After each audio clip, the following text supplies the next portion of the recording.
Hi, I'm Jameson.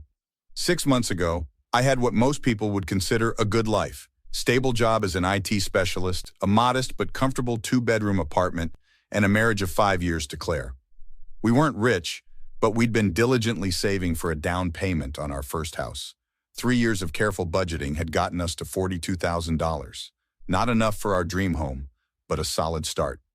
"Morning, sunshine," I said, placing a cup of coffee on the nightstand beside Claire, who was scrolling through her phone. "Big day at the office. Mr. Patel's launching the new project." Claire barely looked up. Sounds important."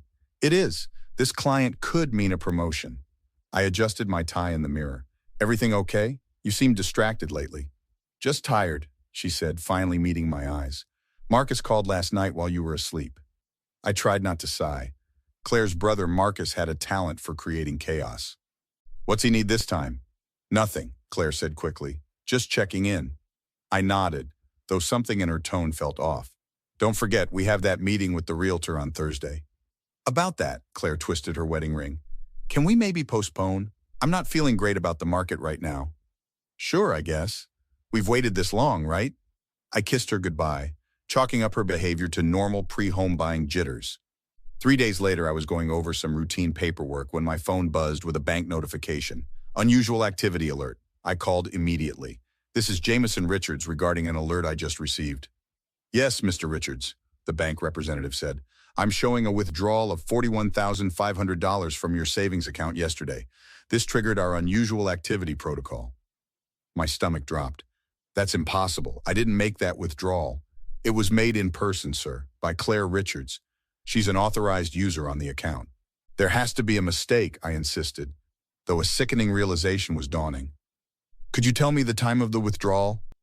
2:15 p.m. yesterday, when Claire was supposedly at her dental appointment. I called Elena from work. We'd started at the company together years ago, and she'd become a trusted friend. "Jameson, what's wrong? You sound terrible," Elena said. "Claire emptied our savings yesterday, over $40,000 gone." "What? Are you serious?" Elena's voice rose. "Did you talk to her?" "She's not answering her phone." I struggled to keep my voice steady. "I think it's about Marcus. He called the other night and she's been acting strange ever since." "Marcus is in trouble again?" Elena asked. She'd heard plenty about my brother-in-law's escapades. "I don't know details yet, but..." My phone beeped with another call. "It's Claire, I need to take this." "Call me back," Elena said urgently. I switched calls. "Claire, where are you? What's going on with our savings?" "Jameson, I can explain." Her voice was shaky. "Marcus got arrested. The bail was set at $40,000. He would have lost his job, his apartment. So you took our house money without even talking to me?" My voice echoed in the office stairwell where I'd retreated for privacy. "He's my brother. I couldn't let him sit in jail. That money was our future, Claire. I know, but Marcus promised he'll pay it back as soon as his case is resolved." I laughed bitterly. "And you believed him after everything?" "He means it this time, I swear. Please come home so we can talk about this." "I'll be home in an hour." I hung up, already knowing that Marcus's promises were worth less than nothing.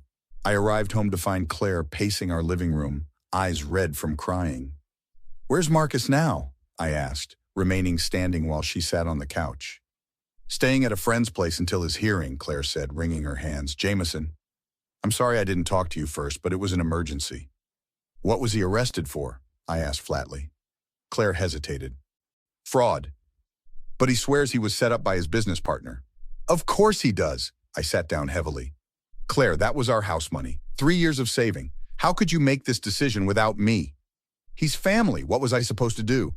"You were supposed to talk to me." I stood up again, unable to stay still. "We're supposed to be partners. Instead, you went behind my back and destroyed our future for someone who's burned us before." "That's not fair." Claire's voice hardened. "Marcus has problems, but he's trying, and he promised..." "His promises mean nothing," I interrupted. "Call him right now. I want to hear from him directly." Claire reluctantly dialed Marcus on speaker. "Hey, sis," Marcus answered cheerfully. "How's the brother-in-law taking the news?" "I'm right here, Marcus," I said coldly. "And I want to know your plan for paying back our money." "Jameson, my man." Marcus's tone shifted to what I called his sales voice. "Look, I appreciate what you guys did, truly.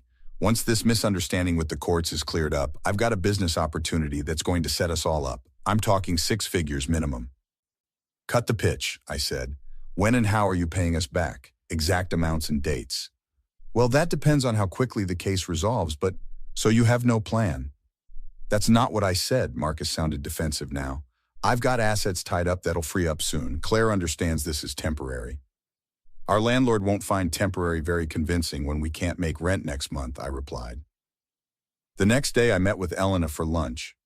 Have you talked to a lawyer? She asked after I explained the situation. Not yet. I'm still processing that my wife gave away our savings without even a text message to me. Elena shook her head. I never trusted that brother of hers. Remember when he borrowed your car and returned it with a dented fender? And somehow that was the parking garage's fault, I nodded. I need to figure out our next steps. The rent's due in 2 weeks, and our account is nearly empty. Talk to Mr. Patel, Elena suggested. He might be able to give you an advance. I couldn't. Jameson, listen to me. Elena leaned forward. This isn't your fault. Claire betrayed your trust in a massive way. You need to protect yourself now. Later, I met with Mr. Patel in his office. Family problems can be complicated, he said after I explained the situation, careful to keep my tone professional despite my inner turmoil. How can I help? I hate to ask, but is there any possibility of an advance on my salary, just to cover rent until I figure things out? Mr. Patel nodded thoughtfully. I can arrange that, but Jameson, have you considered legal protection? I have a friend who specializes in family law. I'm not sure I'm ready for that step, I admitted. At least have a consultation, he suggested, writing down a name and number. Knowledge is power in these situations. That evening, I received a text from an unknown number. Hey, it's Marcus. Thanks again for helping me out. Once this blows over, I'll make it right. I didn't respond. Instead, I called the lawyer Mr. Patel recommended and scheduled a consultation for the following day. 3 days later, I had consulted with a lawyer, frozen our remaining joint accounts, and was staying temporarily at Elena's spare room while sorting out next steps. When Claire called asking to meet, I suggested a coffee shop downtown. You've barely spoken to me in days, Claire said when we sat down, and now I can't access our accounts. That's rich, considering you emptied them without telling me, I replied, keeping my voice low despite my anger. I made a mistake, okay? But he's my brother, Jameson. What was I supposed to do? You were supposed to talk to me, I said for what felt like the 100th time. We could have discussed options, maybe helped with a portion of the bail, or found another solution. There wasn't time, Claire insisted. The court was closing and he was terrified. So terrified that he's avoiding my calls now? Has he even applied for jobs to start paying us back? Claire fidgeted with her coffee cup. He's focused on his legal defense right now. Of course he is, I said bitterly. Claire, do you understand what you've done? We can't make rent next month. Our landlord already sent a warning when I had to pay late this month with my advance. We'll figure it out. Claire reached for my hand, but I pulled away. Maybe we can stay with my parents until... I'm not staying with your parents, I interrupted. I've been looking at cheaper apartments, but we'll lose our security deposit if we break the lease. This isn't permanent, Jameson. Marcus will make this right. I looked at her incredulously. You still believe that? After everything? This isn't his first temporary crisis that's cost us.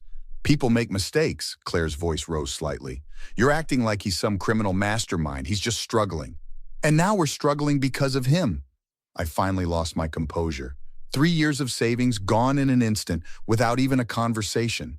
An older woman at the next table glanced over, and I lowered my voice again. I talked to a lawyer, I said flatly. Claire's eyes widened. A lawyer? Why would you? Because I need to protect myself. What you did wasn't just a betrayal of trust, it was financial infidelity. Financial what? You're making it sound like I cheated on you. In a way you did, I replied. You chose Marcus over our marriage and our future. That's not fair. Claire's eyes filled with tears. I love you. I made a mistake trying to help my family. I'm your family too, Claire. Or at least I thought I was.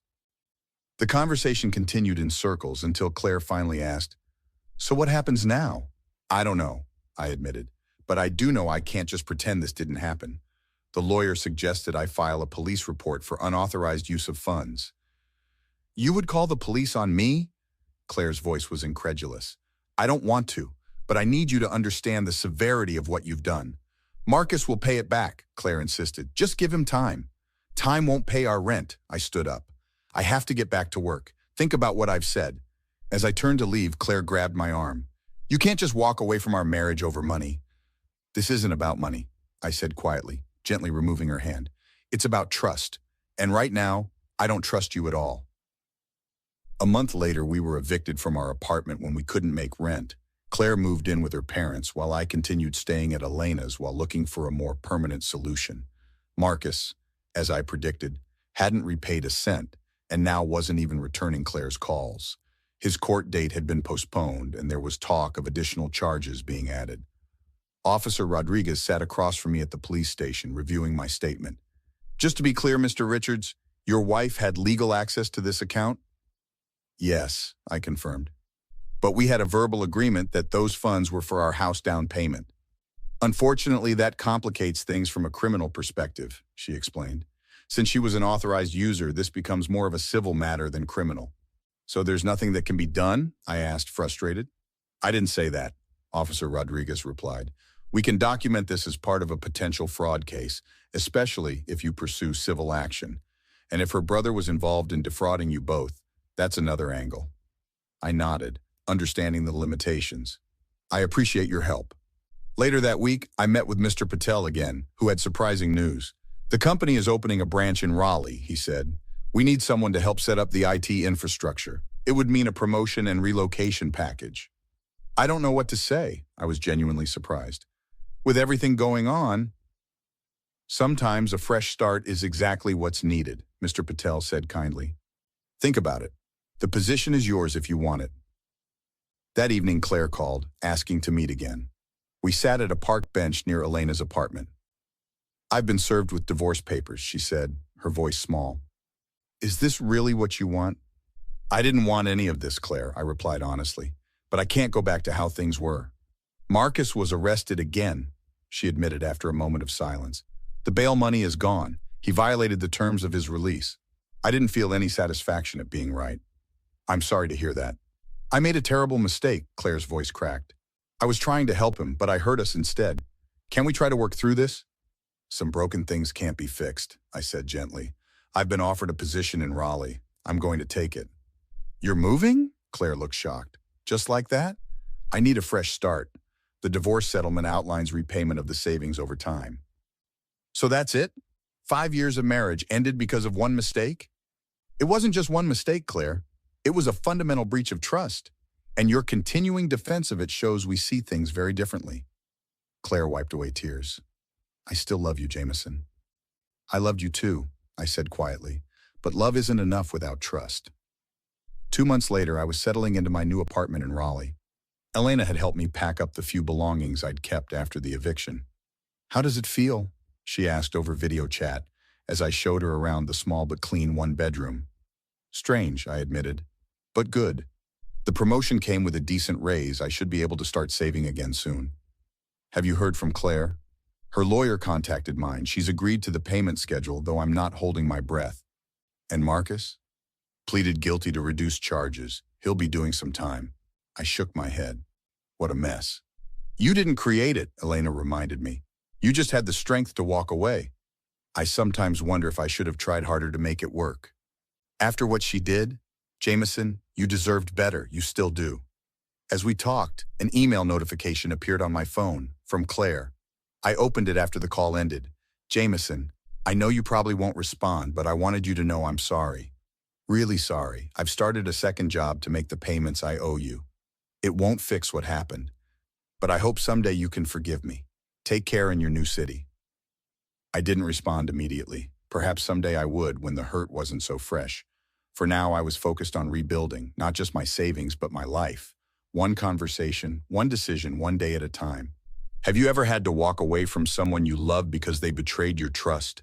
It's never easy, but sometimes it's the only way forward.